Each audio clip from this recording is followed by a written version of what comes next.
உண்மை செய்தி. அரசு பள்ளி மாணவிகளை மது அருந்த வைத்து பாலியல் தொல்லை. சேலத்தில் மேலும் ஒரு அதிர்ச்சி சம்பவம் அரங்கேறியிருக்கிறது. சேலம் கொண்டாலம்பட்டியில் 13 வயது சிறுமிக்கு மது அருந்த வைத்து பாலியல் தொல்லை கொடுத்த வழக்கில் நேற்று 4 பேர் கைது செய்யப்பட்டிருக்கிறார்கள். சேலம் மாவட்டம் வாழப்பாடி அருகே அரசு பள்ளியில் மாணவிகளை மது அருந்த வைத்து பாலியல் தொல்லை கொடுத்ததாக புகார் எழுந்திருக்கிறது. விடுதியில் பணிபுரியும் ராதிகா என்பவரை கைது செய்து போலீசார் விசாரணை மேற்கொண்டு வருகின்றனர்.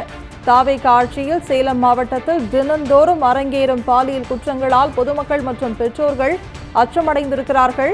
சேலம் மாவட்டத்தில் அரசு பள்ளி மாணவிகளுக்கு பாலியல் தொல்லை கொடுக்கப்பட்ட சம்பவத்தை மூடி மறைக்க காவல்துறை முயற்சிகளை மேற்கொண்டு வருகிறது. அண்மை செய்தியாக நாம் பார்த்து கொண்டிருக்கிறோம். அரசு பள்ளி மாணவிகளை மது அருந்த வைத்து பாலியல் தொல்லை அளித்திருக்கிறார்கள். சேலத்தில் மேலும் ஒரு அதிர்ச்சி சம்பவம் அரங்கேறியிருக்கிறது. அண்மை செய்தியாக பார்த்து கொண்டிருக்கிறோம்.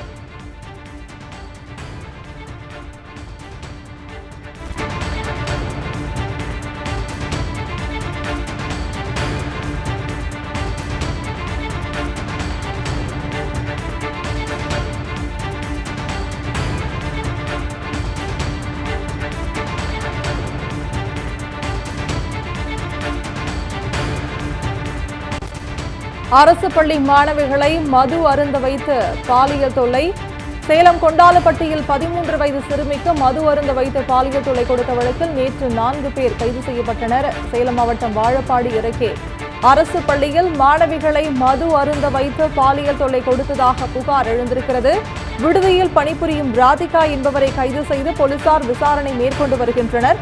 தாவேக ஆட்சியில் சேலம் மாவட்டத்தில் தினந்தோறும் அரங்கேறும் பாலியல் குற்றங்களால் பொதுமக்கள் மற்றும் பெற்றோர் அச்சமடைந்திருக்கிறார்கள். இது தொடர்பான கூடுதல் விவரங்களை செய்தியாளர் சக்திவேலிடம் கேட்கலாம். வணக்கம் சக்திவேல். அரசு பள்ளி மாணவிகளுக்கு மது அருந்த வைத்து பாலியல் தொல்லை அரங்கேறுகிறது. இது தொடர்பான விவரம் என்ன? வணக்கம் சந்தியா. சேலம் மாவட்டத்துல கடந்த 3 மாதங்களாக, குறிப்பாக தாவேக ஆட்சி பொறுப்பேற்ற நாள் முதலாக கொலை, கொள்ளை, நகைப்பிரிப்பு மற்றும் பாலியல் குற்றம் சம்பவங்கள் தொடர்ந்து நடைபெறாத நாளே இல்லை என்று கூறும் அளவிற்கு குற்ற சம்பவங்கள் நடைபெற்று வருகின்றன.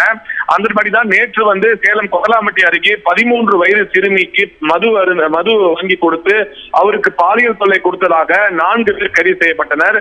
இந்த வழக்கில் மேலும் 7 பேரிடம் விசாரணை மேற்கொள்ளப்பட்டவருக்கு இந்த சம்பவம் சேலம் மாவட்டத்தில் மட்டுமல்ல தமிழகத்தின் முழுவதும் மிகுந்த ஒரு பரபரப்பை ஏற்படுத்தியது.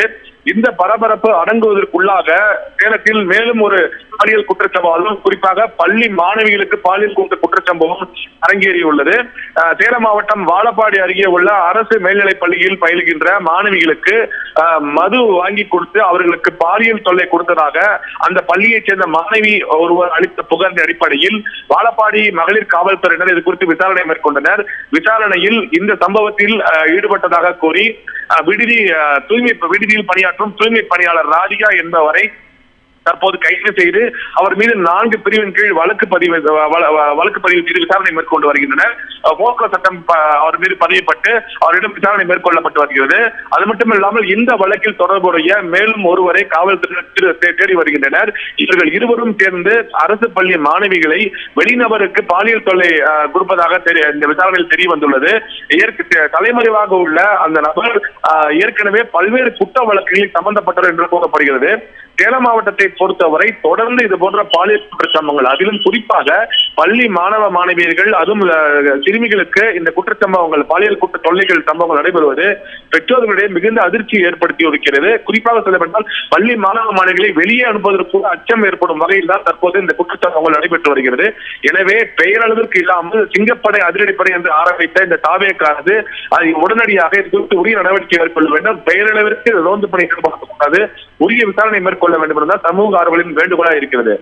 தாவேக ஆட்சியில் சேலம் மாவட்டத்தில் தினந்தோறும் அரங்கேறும் பாலியல் குற்றங்களால் பொதுமக்கள் மற்றும் பெற்றோர் அச்சமடைந்து வருகின்றனர். இந்த சம்பவத்தை மூடி மறைக்க காவல்துறை முயற்சிகளை மேற்கொண்டு வருகின்றனர். கூடுதல் விவரங்களை வழங்கியதற்காக நன்றி சக்திவேல்.